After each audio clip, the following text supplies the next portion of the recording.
Chapter 2. Journal, May 1981. Ray was first introduced to the community of Antibes as a young screenwriter when he had been commissioned by a producer and wealthy Asian shipping magnate to work on a film which was being launched at the Cannes Film Festival way back in the early 80s. It was his first real commission and a daunting experience. He was to undertake a rework of the Bengal Lancers, set on the northwest frontier, and wondered at one point if he would need to travel to the region for research. But that was all done at the local library.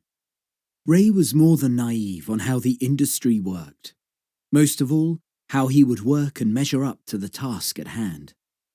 Struggling to get established and writing on spec was one thing, but to actually have someone willing to pay him to write, quite another. He spent the first week just staring at the blank page, having no idea where to start, followed by the next 2 weeks, going over and over the first page, sure that it was not good enough and that it would disappoint. There were no word processors in those days, so any changes had to be made with Tipex, a white correction ink, which would erase a word. The smell of the white liquid was like glue. Ray had made so many changes over the first few weeks that most days he felt lightheaded, wondering what time his small study at home might arrive at Heathrow, sure he would faint. At the end of the third week, when the phone rang, he almost did pass out when he heard a very concerned voice on the other end of the line. "What do you mean you've just finished the first page?" his agent asked, dumbfounded, checking in for an update. "I've got page 2, along with the rest of the story all mapped out. I just wanted to make sure I started it all in the best possible way," Ray replied, hoping to make the agent feel a little more reassured, but was secretly cringing, reading the growing panic that replaced the initial concern. "The contract states 6 weeks for delivery of a first draft. The way you're going, you'll be lucky to finish it in 6 years. You've got to speed up. Understand?" "Okay, I'll try, promise."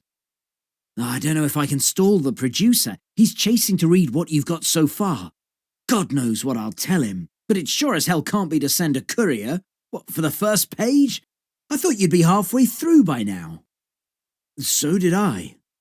Ray cringed again, then added quickly to avert any notion that he was finding it all so difficult, which in reality he was. "But there's not a problem. Long as that page and the next 120 are good. If not, you will have a problem. Get your skates on, and I'll catch up with you later." Ray replaced the receiver and reread the first page, wondering if it was good. It seemed to be the last time he had gone over it. But now there was only one way of describing it. Distinctly bad. No, worse than bad. Awful. Which brought a feeling of nausea to the pit of his stomach. He wearily ripped the page out of his old Underwood typewriter, scrunched it up into a ball, then tossed it despondently in the litter bin, already filled with paper from aborted past attempts to fill the first blank page, which had failed. He resolved to start yet again, and this time it would not only be good, but sensational. But then he agonized. What happens if it wasn't? The pressure felt unbearable, as if his head would explode along with his career, seemingly destined to soon finish before it had even had a chance to get started. The producer extended the deadline to 12 weeks for delivery of the first draft. The agent explained to Ray in no uncertain terms that this producer was not like a normal one. Being a multimillionaire shipping magnate meant that he could afford to rework schedules. But if Ray wanted to make a go of writing for a living, he really had to learn to meet deadlines. 14 weeks later, Ray delivered the first draft, having stayed awake most nights to try and get it all finished in time. The producer seemed to be pleased with what he had read, at least enough to invite Ray to attend the Cannes Film Festival, where discussions with potential distributors would be taking place. Ray was to be on standby to go over script notes and thoughts the producer had between meetings on his yacht, which was to be used to entertain and no doubt impress all those in attendance, and recommend a small family hotel where Ray could stay in Juan-les-Pins, a few kilometres outside of Cannes. Intent on trying to stretch his screenplay fee for as long as possible in case no one ever hired him again, Ray caught a ferry from Dover to Calais and drove all night to Cannes to save on costs. When he arrived, unshaven and dishevelled at the Hotel Wana, he felt more than a little out of place as the valet parked Ray's rusty old Fiat in a bay between a Porsche and a Ferrari belonging to some of the other guests. It was true that the Juana was a small family hotel and had actually been owned by 3 generations of the same family, but it was in no way the modest bed and breakfast Ray had been expecting. On the contrary, he noted a plaque illustrating that the establishment was one of the leading boutique hotels in the world. Ray filled in his name and address on a form in a leather-bound folder at the registration desk, and noticed that the restaurant had also been awarded Michelin stars, along with a host of other accolades. And he could see why. Not only did the furnishings and design ooze luxury, sheer elegance and style, the service was exceptional. There seemed to be more staff than the amount of guests a small hotel of this size could hold. The concierge snapped his fingers. Porters converged out of nowhere in long white aprons, instructed to take Ray's luggage to his suite immediately. Ray didn't trust the lift, which looked to be ancient. Guests entered through a sliding wrought iron gate, manned by a very smart, pinstripe-suited operator, to be whisked up to the upper floors. Instead, Ray passed maids in black uniforms and small white aprons, polishing antiques and brass railings bordering a magnificent twisted mahogany wood staircase, who nodded humbly in a subservient greeting, "Bonjour, monsieur," as he ascended, his running shoes sinking into deep-piled carpeting on each step. His luggage had already been neatly stored on a side table by the time he arrived in his suite, which, as expected, was tastefully furnished, littered with more expensive-looking antiques, original oil paintings, and other objects of art. He checked out the bathroom, which was decorated in Italian marble and seemed to have gold taps on the sink and bath. He was puzzled when he examined the bidet, having never seen one before, and wondered what it was used for, but was distracted by a door chime. Ray crossed back into the main living area and opened the door, to be confronted by a room service steward in an immaculate white uniform, with gold epaulettes on each shoulder, who indicated and displayed a bottle of champagne and silver plate of canapés, which had for some reason arrived.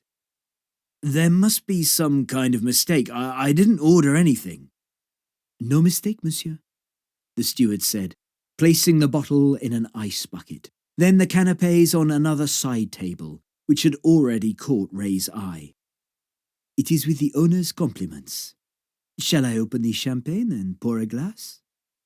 Not right now, thanks," Ray replied, and offered a £5 note as a tip, which only seemed to offend the steward as much as it made Ray feel awkward. "That will not be necessary, monsieur.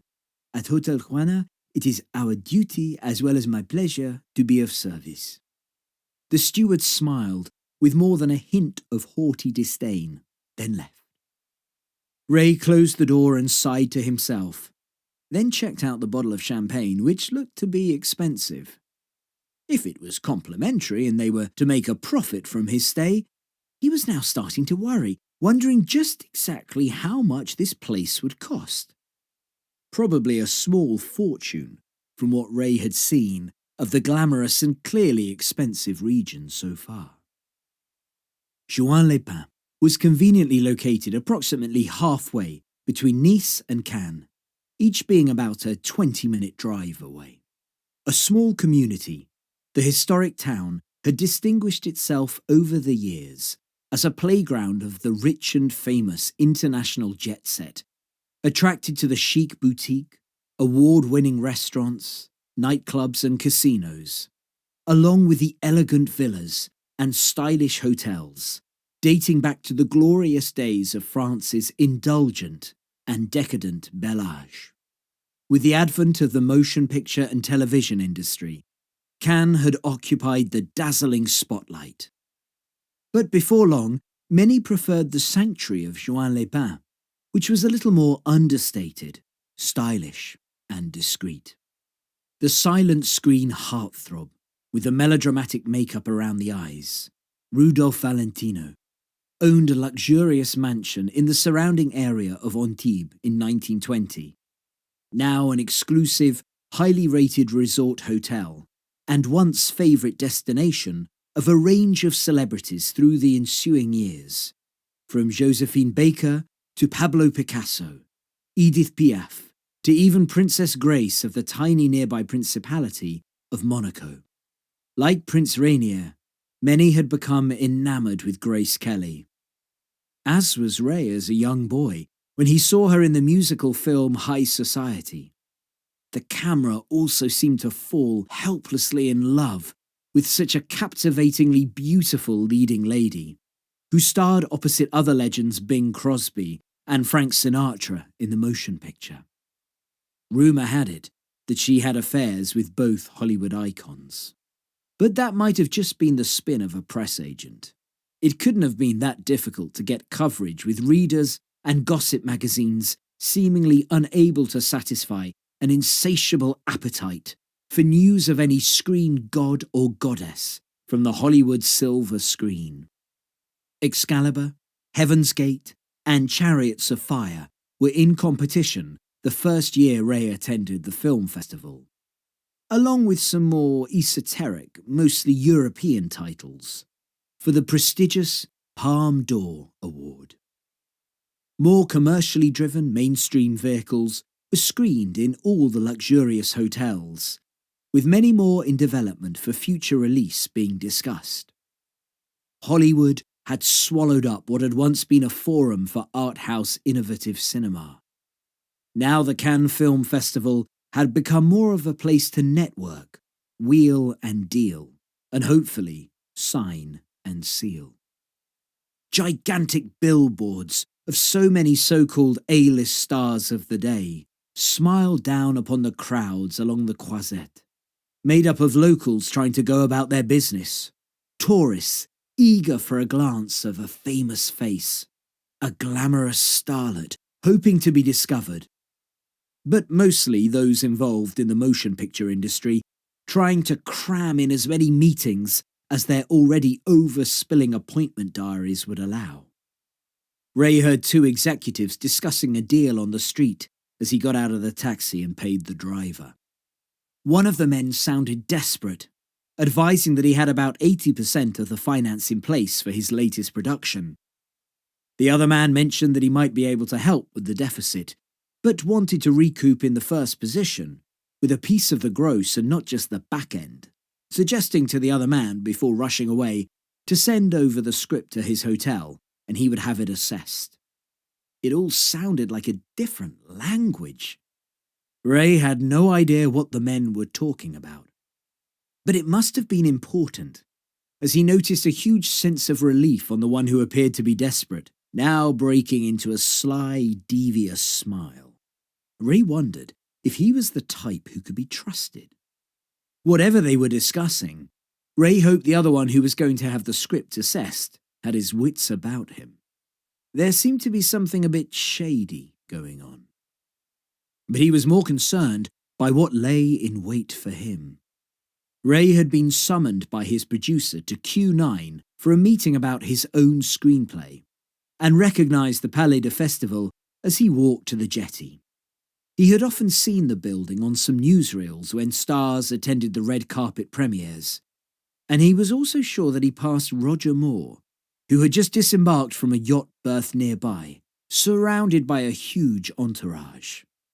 This photogenic harbour looked like the kind of stylish location 007 would frequent, and the towering bodyguard who stood at the entrance to the gangway of the luxurious yacht, Labour of Love, would have been perfectly cast as a menacing arch-villain in any Bond movie, but seemed more relaxed as the producer, sprawled out on a sunbed on the deck sipping a cocktail, noticed Ray and called out, "Ray, my friend, welcome aboard." Ray liked the sound of that. He was now the friend of the producer, who must have been really impressed with the first draft script. The producer asked a member of the crew to arrange for the chef to prepare something to eat, as he and Ray were going to have a working lunch in the main dining room going over the script. And Ray was in for a few more surprises. By yacht, he had imagined a boat with sails, whereas this vessel was more like a small, luxurious cruise ship. He had never seen anything so opulent. The wine, over a lunch of pheasant, was accompanied by an aged Bordeaux, both of which he had never experienced before. "How is the pheasant, sir? The chef hopes it is to your liking," the waiter inquired, as he eagerly watched Ray sample another delicious bite. "Please tell the chef that the pheasant is very pleasant, and the wine is really divine," Ray said suddenly, feeling a little awkward amidst all his nerves. "That's odd, I seem to be speaking in rhyme." "Relax, my friend. That's hardly a crime," the producer reassured Ray, reading his unease. "Ha! You're a poet as well, and you don't even know it," Ray continued, wishing he could stop. Sorry, it must be the wine. Hope yours tastes as good as mine." 63 Chateau Margaux, the producer said smoothly, as he sipped and swirled the wine around in his mouth, savouring the taste. "It affects all the senses. The memory will remain forever." That's a nice way of describing it. Very clever. As soon as he said it, Ray silently cringed, reminding himself again to try and stop the rhyming while he drank more of the wine. He had never tasted anything so exquisite in all his life. The first sip went right to his head, but now the flattering comments the producer was starting to make were as equally intoxicating. He hadn't really known what to expect, as he had never had any creative notes from anyone before. "This script you have written, has anyone ever called you a genius?" No. Ray shrugged modestly, enjoying his first trip to Cannes and story conference with a producer, now his friend, more and more. "I tell you, it is special." "I'm glad you think so. I tried my best." Now Ray was wondering if maybe next year he and his friend would be accepting the Palme d'Or award. "All my people will find it truly inspired," the producer enthused, flipping through the pages between bites of food as the steward topped up Ray's wine glass. Ray was more inspired and wondered if he and his friend might even be up for an Oscar. "First, though, we have to deal with Prince Khalil," the producer continued. "I was initially thinking of offering the role to Omar Sharif." "He'd be ideal." "Absolutely. But so would I." I didn't know you, were an actor." "I'm not, but there can't be that much to it." Ray flinched and gazed open-mouthed as the producer suddenly stood, sweeping his arms in a grand theatrical gesture. "Imagine Prince Khalil, me, riding towards us on a white stallion, with a bird of prey on his shoulder, which he unleashes to rip out the eyes of Major Adams." There was a manic look in his eyes now. Ray was also aware of not only a simmering anger, but the tone in the producer's voice was also laced with bitterness and venom. "The British dog deserves to die. So we have to work out a scene to give him a long lingering death with no mercy, I tell you. But he's the, hero. Not to me, he isn't, the producer snapped angrily. It is Prince Khalil. Ray's heart sank, as well as his jaw. Prince Khalil was an evil force of darkness in the story. There was no way he could be made into a hero without alienating and confusing the entire audience, except maybe in the producer's home country, which was also part of the motive, it seemed. And all my people will love him for making sure the sun sets in the west and rises in the east, said the producer in a surge of jingoistic pride. That means a total rewrite. Think of it, my friend, as not just rewriting the screenplay, but history. I want this to be a story of not only victory, but total revenge. Over the next 6 months, Ray struggled with 8 drafts, incorporating more and more changes the producer wanted. The hero in the first draft had now been killed in the first page, and the story bore no resemblance at all to anything Ray had ever imagined. As well as the hero having his eyes ripped out and dying in the opening minutes of the first reel, Ray felt as if he was also blind. Word blind. Lost.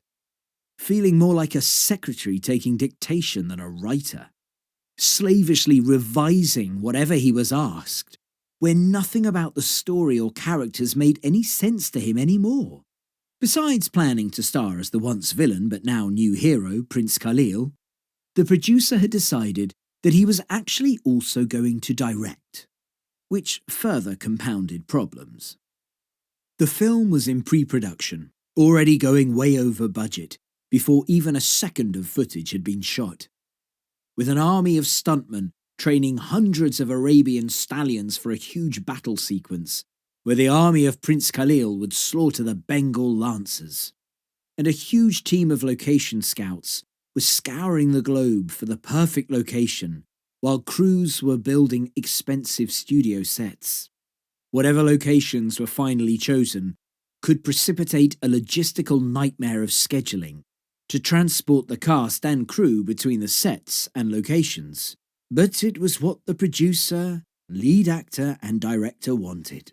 And being also the prime investor of the movie meant he got what he wanted, whatever the cost. And Ray learnt the first of many painful lessons.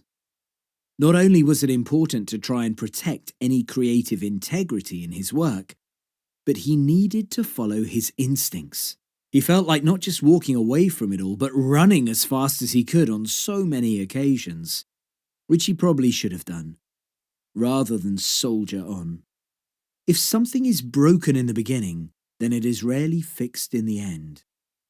Ignoring one's instinct was tantamount to switching off an inbuilt navigational system. When the first alarm bells start ringing, warning of heading to the rocks, one needed to take evasive and decisive action to avoid disaster. And in this industry, heartache.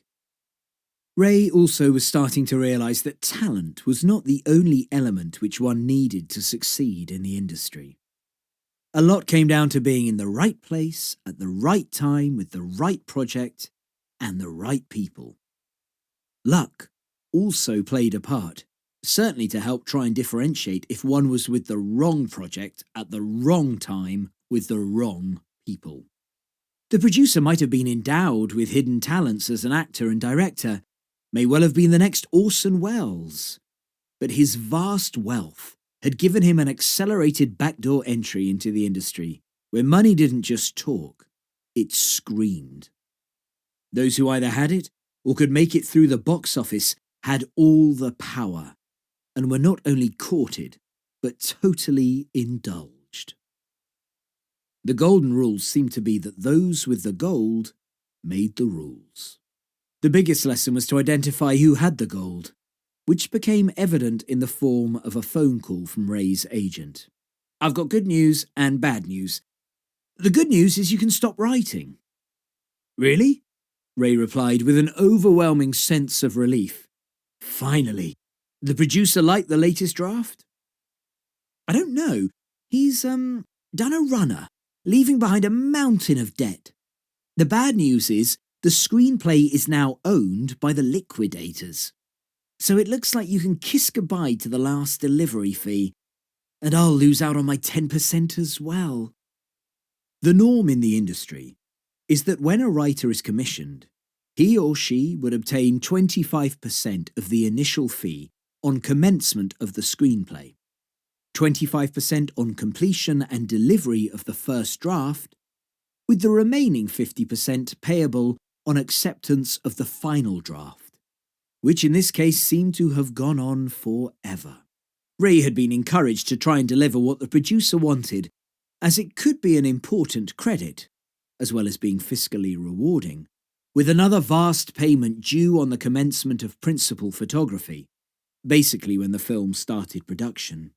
But he wondered if the agent was more interested in obtaining his commission from the overall fee, which might have explained why he didn't advise Ray to withdraw. Even being a novice in the business, Ray could see that the story was broken and would hardly launch his career. What about all the expenses? Will they be repaid? Ray had incurred a lot of costs during the course of the writing, including all of the Cannes trip, which had yet to be reimbursed, deciding to put one claim in to cover it all at the end of the assignment, rather than do it piecemeal. Sorry, the agent advised. Looks like you'll have to lose out on the expenses as well. Ray couldn't believe it, discovering later that the producer's entire empire had crumbled like a house of cards, bringing down a merchant bank. Lawsuits were filed with other banks, assets were frozen and seized in a desperate attempt to minimize all the huge fiscal loss. There were even allegations of fraud at one point. What had begun as a dream commission had ended in heartache and had become a total nightmare. But it also gave Ray much-needed closure. Without the delivery fee and the expenses he had incurred being reimbursed, for all that Ray would now be probably just as broke as, in reality, the producer. He was also relieved that he could at long last stamp the end on this frustrating saga. It had been a very painful and expensive lesson, one he would never forget, which would prove to be a valuable experience, especially an awareness that he had chosen to pursue a career in an industry where nothing was ever quite what it seems.